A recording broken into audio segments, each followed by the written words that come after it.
നമ്മൾ കൂടുതലായിട്ട് കേട്ടുകൊണ്ടിരിക്കുന്ന ഒരു സംശയമാണ് എന്താണ് ആർത്രൈറ്റിസ് എന്ന്. ആർത്രൈറ്റിസ് എന്ന് വെച്ചാൽ നമ്മുടെ ശരീരത്തിലെ ജോയിൻറ്റുകൾ അഥവാ സന്ധികൾക്കുണ്ടാകുന്ന വേദനയും നീരുമാണ് ആർത്രൈറ്റിസ്. എന്താണ് സന്ധികൾ എന്ന് എല്ലാവർക്കും അറിയാം. നമ്മുടെ കൈവിരലുകൾ തൊട്ട് നമ്മുടെ സ്പൈൻ വരെ, നട്ടെല്ല് വരെ സന്ധികളാണുള്ളത്. സോ ഈ സന്ധികൾക്കുണ്ടാകുന്ന പെയിനും നീരുമാണ് ആർത്രൈറ്റിസ്. വളരെ കോമൺ ആയിട്ടുള്ള ഒരു തെറ്റിദ്ധാരണയാണ് ആർത്രൈറ്റിസ് എന്നാൽ ഒരു രോഗമല്ല, അത് കൂടുതലും ഒരു രോഗലക്ഷണമാണ്. സോ എന്തൊക്കെ തരം രോഗങ്ങൾക്കാണ് ഈ ലക്ഷണം ഉണ്ടാകുന്നത്? വളരെ സിമ്പിളായിട്ടുള്ള വൈറൽ ഫീവർ തൊട്ട് ക്രോണിക് ആയിട്ടുള്ള അസുഖങ്ങൾ ആയ റുമറ്റോയ്ഡ് ആർത്രൈറ്റിസ്, മലയാളത്തിൽ ആമവാദം എന്നൊക്കെ പറയും, അത്തരം അസുഖങ്ങൾക്ക് വരെ ഈ ആർത്രൈറ്റിസ് ഉണ്ടാകാം.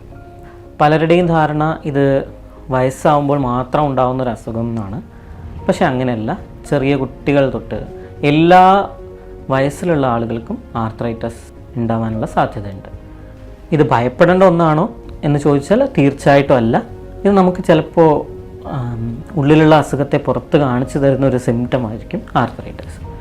സോ ആർത്രൈറ്റിസ് ഉണ്ടാകുമ്പോൾ നമ്മൾ ചെയ്യേണ്ടത് കൃത്യമായ വൈദ്യസഹായം തേടുക എന്നുള്ളതാണ്. കാരണം ചില സമയങ്ങളിൽ ഏർലി ആയിട്ടുള്ള ഡയഗ്നോസിസും കറക്റ്റായിട്ടുള്ള ട്രീറ്റ്മെൻറ്റും നമ്മുടെ സന്ധികളെ മാത്രമല്ല ജീവനെ വരെ രക്ഷിക്കാൻ സാധ്യതയുള്ളതാണ്.